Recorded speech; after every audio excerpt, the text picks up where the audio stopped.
From the studios of News Talk 1480 WHBC, it's Kenny and JT. Kenny, I want to read some names to you. All right.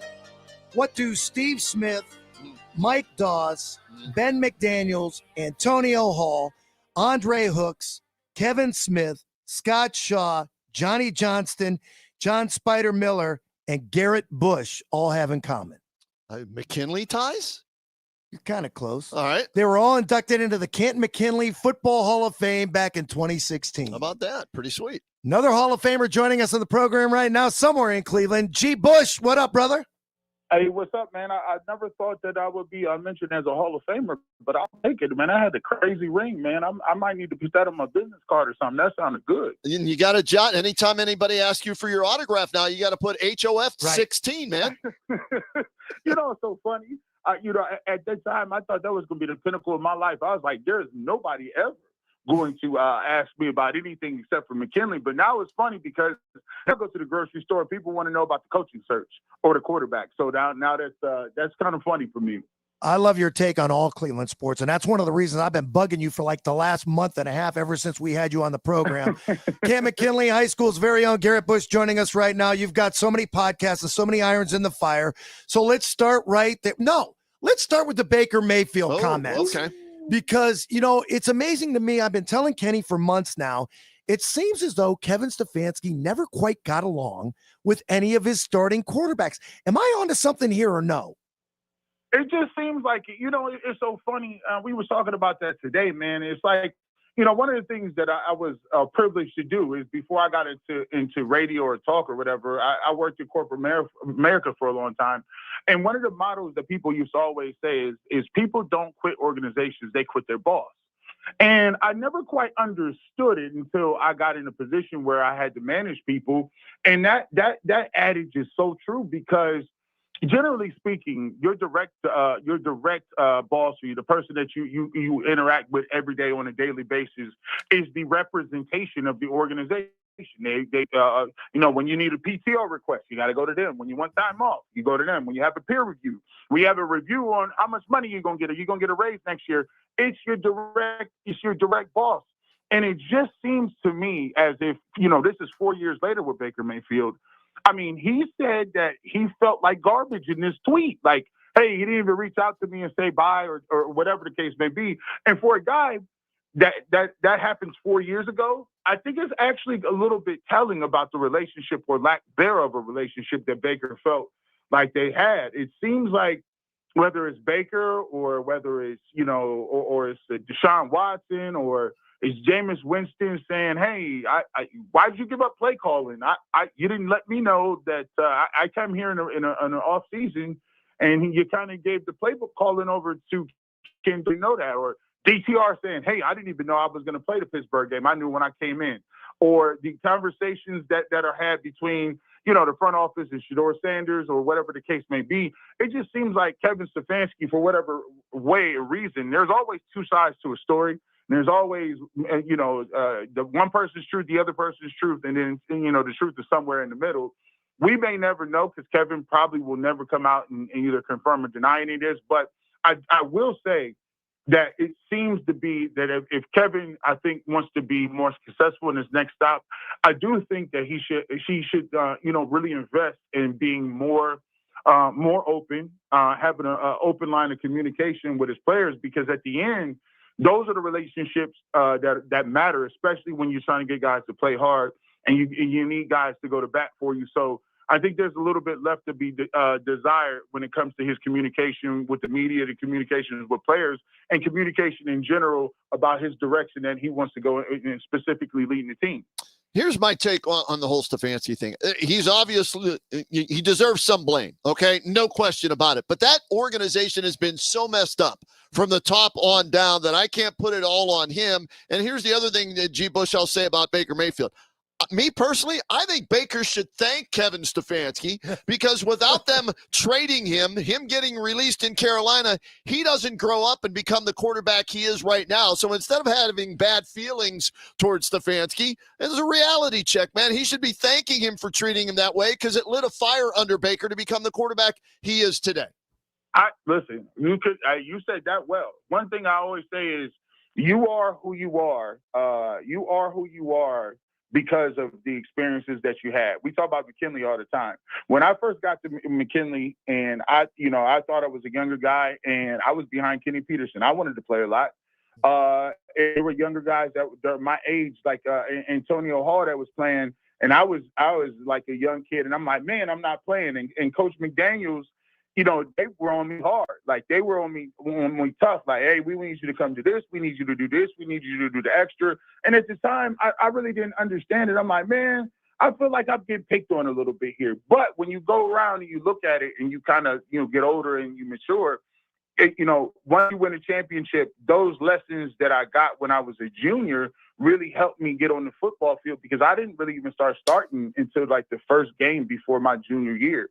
And I knew that was a pivotal time. But those lessons that I learned and some of the lessons that I got from, not being a guy that was automatically going to start or having a name, that helped me out because I can lean back on that. And for Baker, he is where he is today because that the Cleveland Browns did give up on him. He is where he is today because he was able to persevere. He was able to continue to roll out and continue to work on some of those things. And he was able to use that as motivation. That's why I say the same thing about Shedeur Sanders. A lot of people say, I'll trade Shedeur, trade him. I said, nah, you got to go through the fire. What you do today is exactly what you need to have happen in your life for you to get to where you're going to go. And some of those life lessons may not understand it today, but in general, those are places and those are things that you need in order to reach the level that you're going to reach. So those lessons are what they are. And by the way, Kenny, you're right.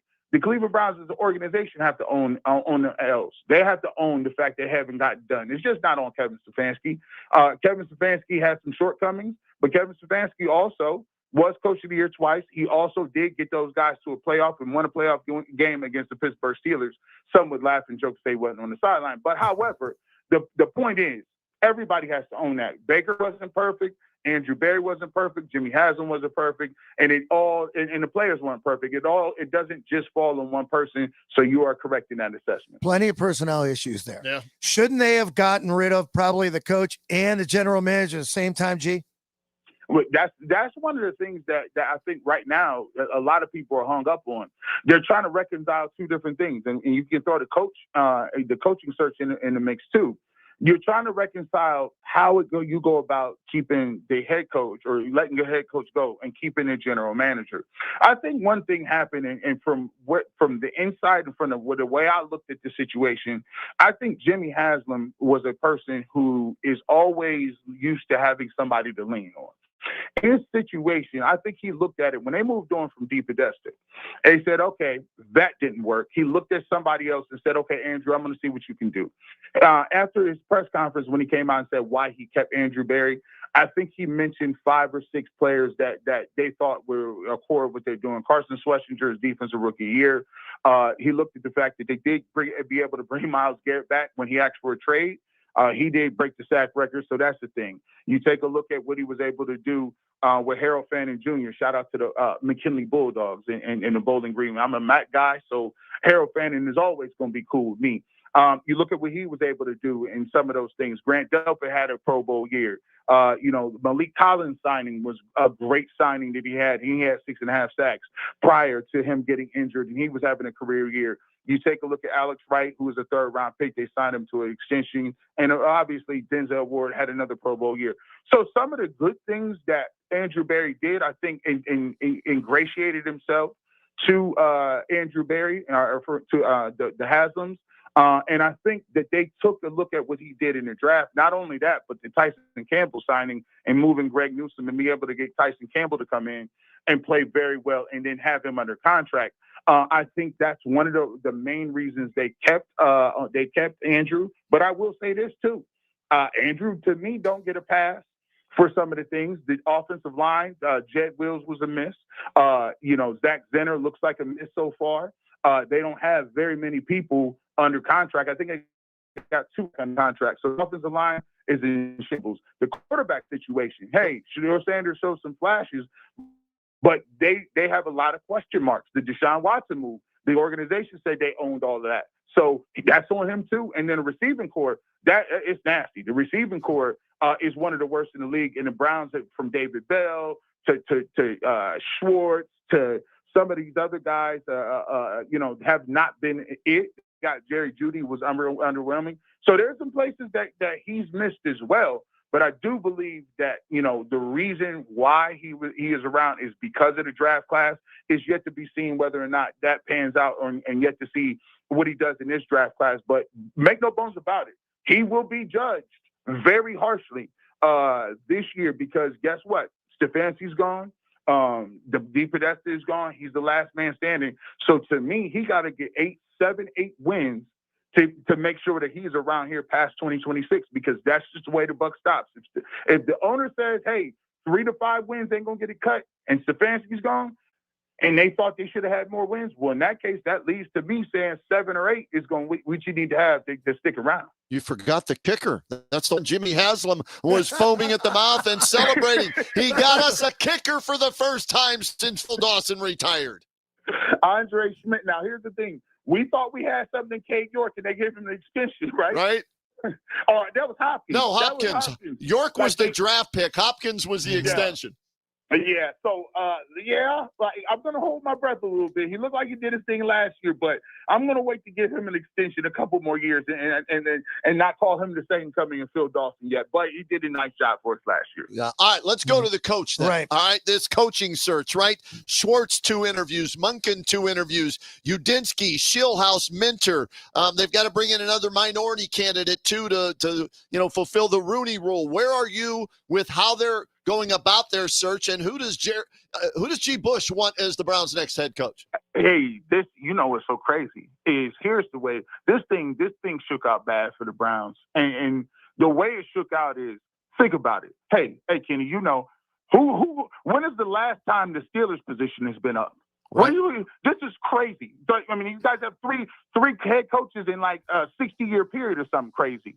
So the Pittsburgh job comes open. You're like, okay. Then the Baltimore job comes open. Right. Then just at the last minute, Buffalo's job comes open. So this is like economics. When you start to put these type of jobs and marquee names out there on the market, it does something to the pool of candidates. Now, all of a sudden, guys that may have not been viable candidates for head coaching jobs, if they don't have experience or call plays, now they're looking out there like, oh, well, I could go play for the Roonies, and we know they're going to give me a long leash and a long opportunity to prove what I can do. They don't make knee-jerk decisions. That's a good job. The Bills got Josh Allen, and Lamar Jackson is in Baltimore. So you look at those jobs, and then you actually take a look at the rest of the jobs that's available. The Raiders got the number 1 overall pick, so that's an attractive job. And so the Browns are sitting here and they're like, okay, well, we kind of don't know what we're doing at quarterback. We got some young guys, the Deshaun Watson thing, the contract, Dylan Gabriel.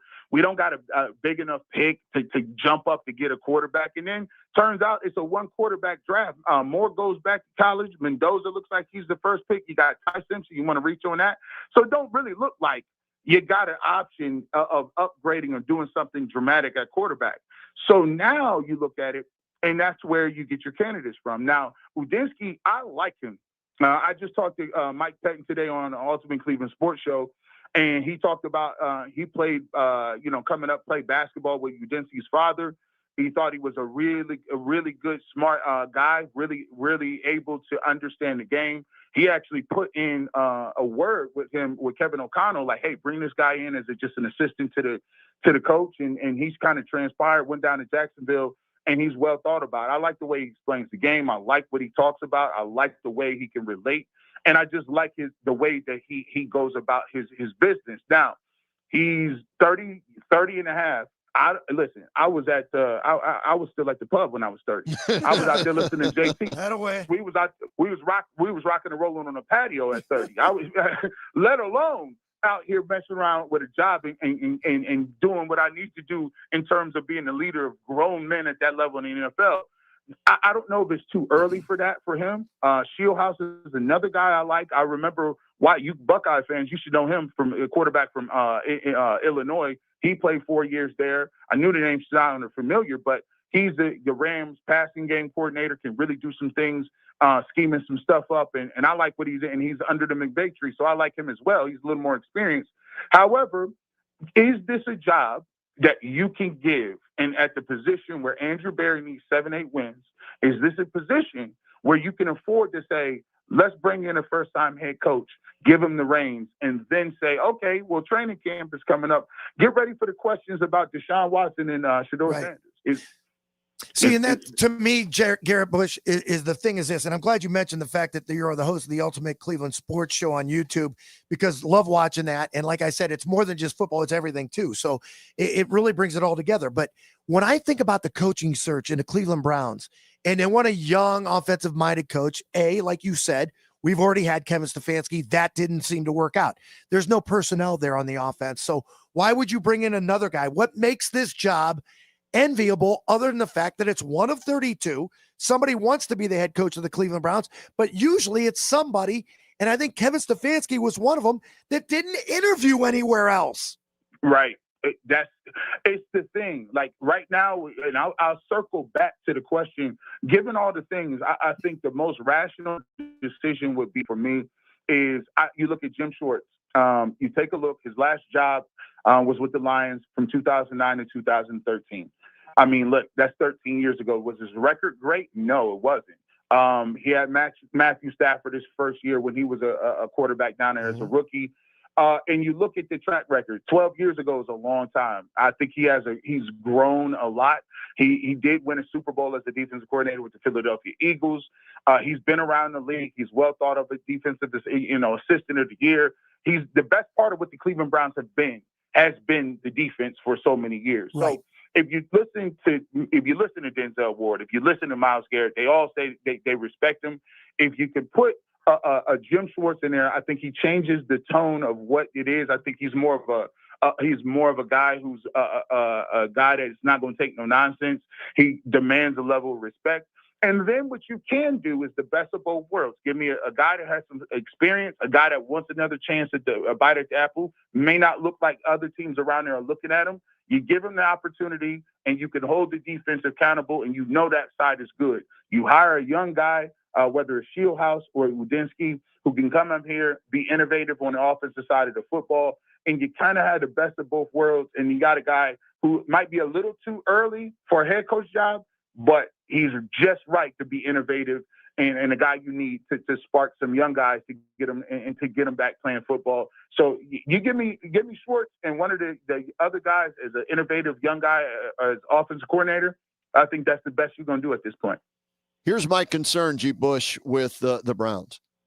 They may end up being the last team to hire a coach because to a lot of people, out of the 10 that were available, 6 are left, it may be the worst job of them all. So they may have to wait and see who doesn't take jobs. And then they know Schwartz isn't a hot candidate, so he's their fallback plan in case that all goes bad. But these young guys may end up, Minter may end up in Pittsburgh, or Shula ends up in Pittsburgh. Udinski ends up in Buffalo, possibly. They want to interview him. The Browns may end up having to take what's left over. That's what scares me.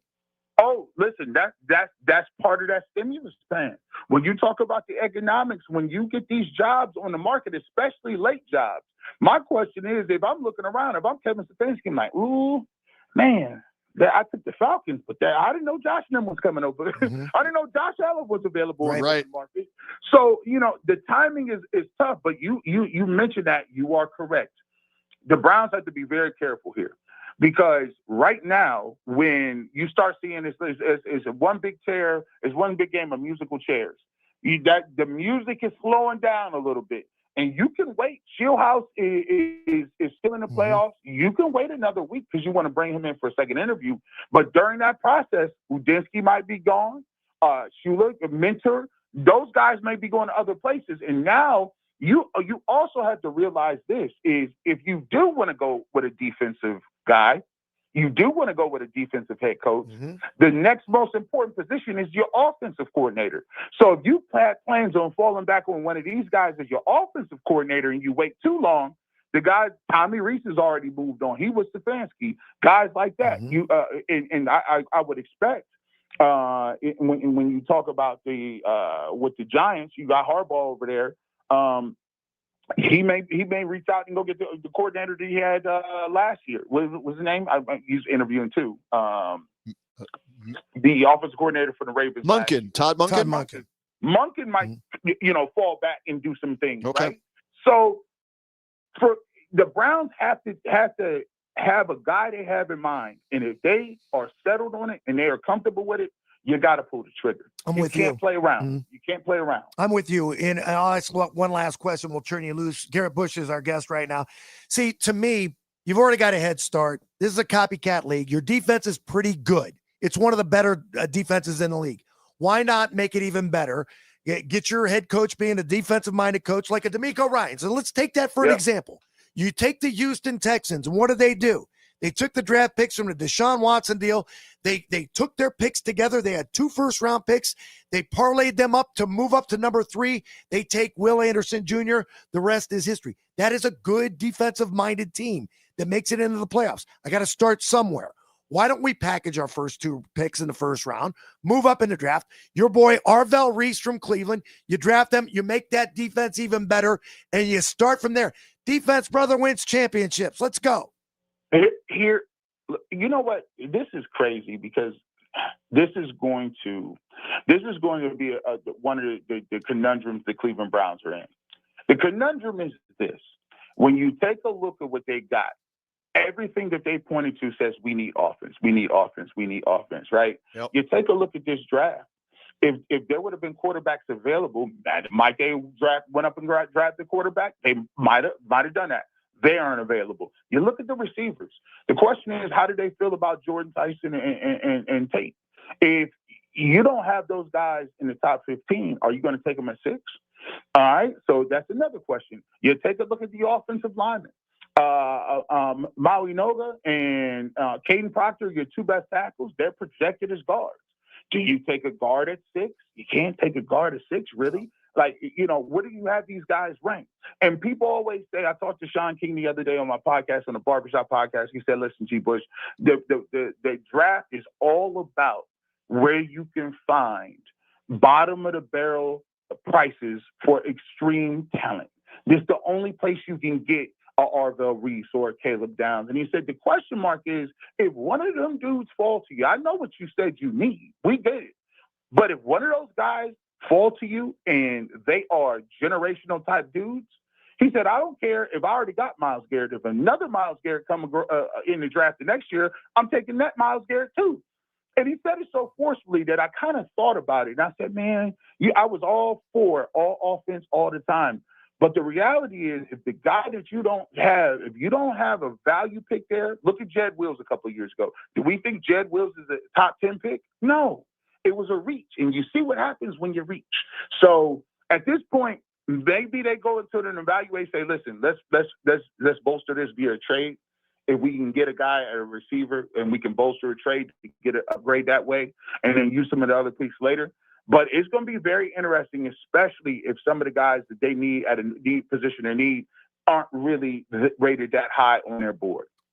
G. Bush, we appreciate the time, the insight. Keep up the fantastic work on the Ultimate Cleveland Sports Show and all the podcasts you got going on, and we'll do this again in the future, all right? All the time, man. I appreciate you guys. Have a good rest of your day. You too. There he is. McKinley's own Garrett Bush joining us here on the Kenny and JT Show. When we come back, we're going to talk more football, but college football. Wrap up the Buckeyes season. Look into the transfer portal. Who'd they get? Who'd they lose? How does that affect the Buckeyes for next year? Steve Hellwagon from BuckNuts.com joins us next. It's Kenny and JT on WHBC.